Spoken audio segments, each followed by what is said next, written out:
probably more difficult to treat these, although we had some good results using antifungal drugs back then. The solid masses, let's say I have prostate cancer.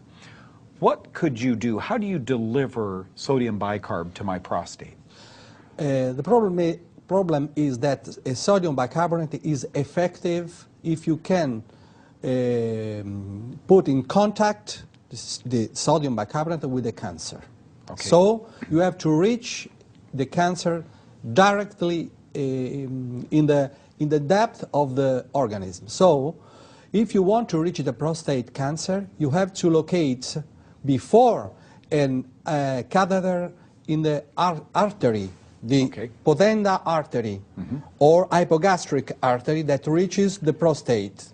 Then you can administer through a port cat connected to the catheter, the sodium bicarbonate directly to the prostate and kill fungi, because the concentration of the salt is very high, because you used the artery that is directly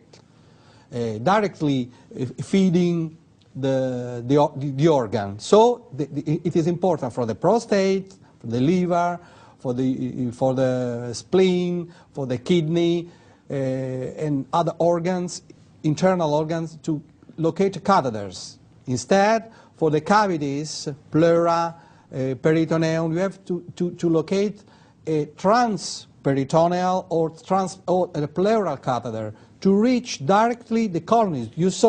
Have you seen the white lumps? Yes. If you wash the pleura, I have the result after 1 week. After 1 week, I can show you, all the pleura was red. And the lumps disappeared in 1 week. The pleura is amazing how it regressed, the cancer in the pleura. So this is a pleural cavity cancer.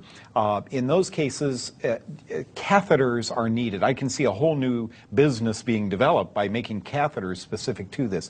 One thing that overwhelms me as you're talking is the safety and the simplicity of this.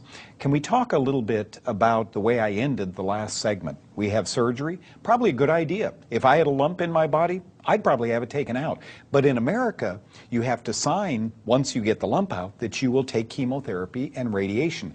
As I referenced, I don't need to. It's all over the United States. It's in the medical journals. Chemotherapy and radiation are carcinogenic. They can cause cancer. This therapy that you're talking about, sodium bicarbonate delivered via a catheter to a tumor site, where's the harm? It seems very, very harmless. They're not potent, dangerous medicines. No, it's not dangerous, because there is a remote possibility of infection. But there is the life on the other hand.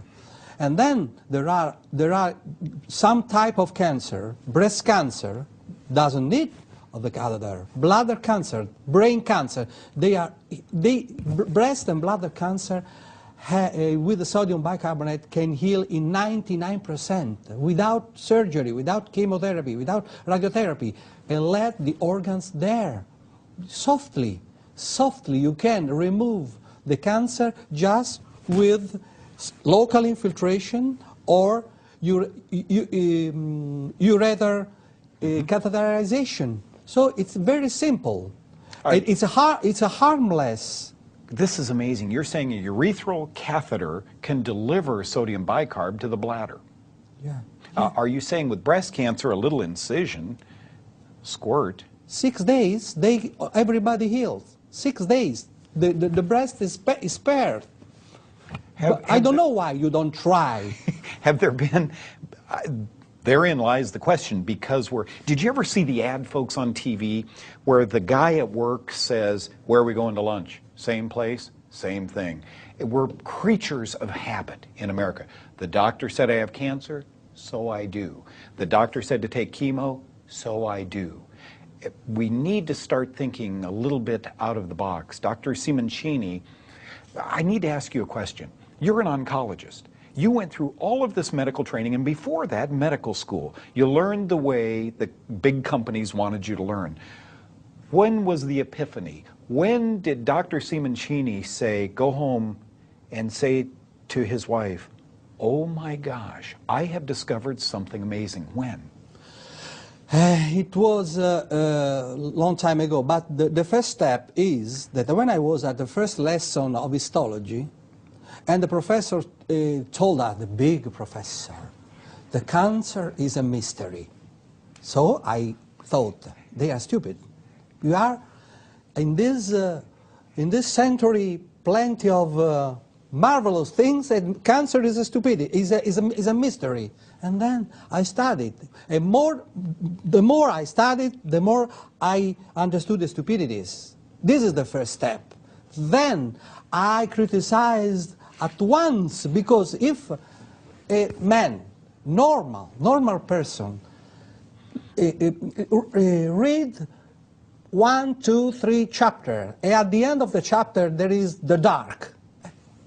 A normal person would say, this is a stupidity, but we have the research, I don't care. But we have the devices, I don't care. What are you doing if you don't know where you have to go? This is the first step. Then I prayed the Lord, please give me a light, because I see terrible sufferings. I was in a pediatric oncologic ward, and all the children died from cancer. And I prayed, and Lord gave me because I was looking for the truth, but in the suffering. I was suffering looking, when I was looking the poor children dying with chemo, with radiation, and so on. So in a moment, I perceived that the psoriasis is a fungus. And the medicine said, incurable fungus, uncurable fungus, uncurable tumor, uncurable fungus. Oh, Dr. Simoncini is with us today. I am touched by this.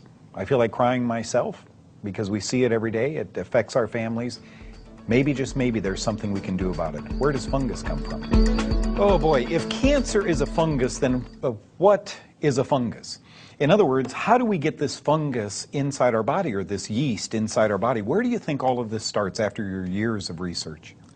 There is an endemic, a big epidemic pollution, because the fungus is undervalued. But it is undervalued because it is not understood. So when something is difficult, the scientists say, oh, it is always in the cancer patients, but there is a big pollution. No, you have to know that in Japan, there are 15 million people with the fungus between the toes. Onychomycosis, yeah. 50 millions. In Japan. In Japan. Just how many people you can see with fungi, with the psoriasis and so on? This is the illness of the second millennium. So many other pathologies are made by the fungus. Multiple sclerosis. I agree. We have published that. Lateral sclerosis, amyotrophic lateral sclerosis. ALS? Yeah, they are all fungi. Yeah. You know, I've published my findings at diabetes, that dermatologic conditions. I'm wondering if so many children today, you cry because these children are dying of cancer, and yet we're drugging them with SSRIs, right? Yeah. Antidepressants today, just drugging kids left and right, and Ritalin and so forth. And I have to wonder how much of this depression isn't just yeast mold growing through the body. Finally, you give us hope. You won't find many television companies that will allow this, and I'm sorry, from my heart, I have to tell you that we have let the American public down by not getting this information out to you. Do you see, when I started this show, 12, 15 years ago, know the cause, how important it was? Did you see the cancer today on the screen? Have you ever seen cancer before? Did you know cancers are white? Now you know why. Cancer is a fungus.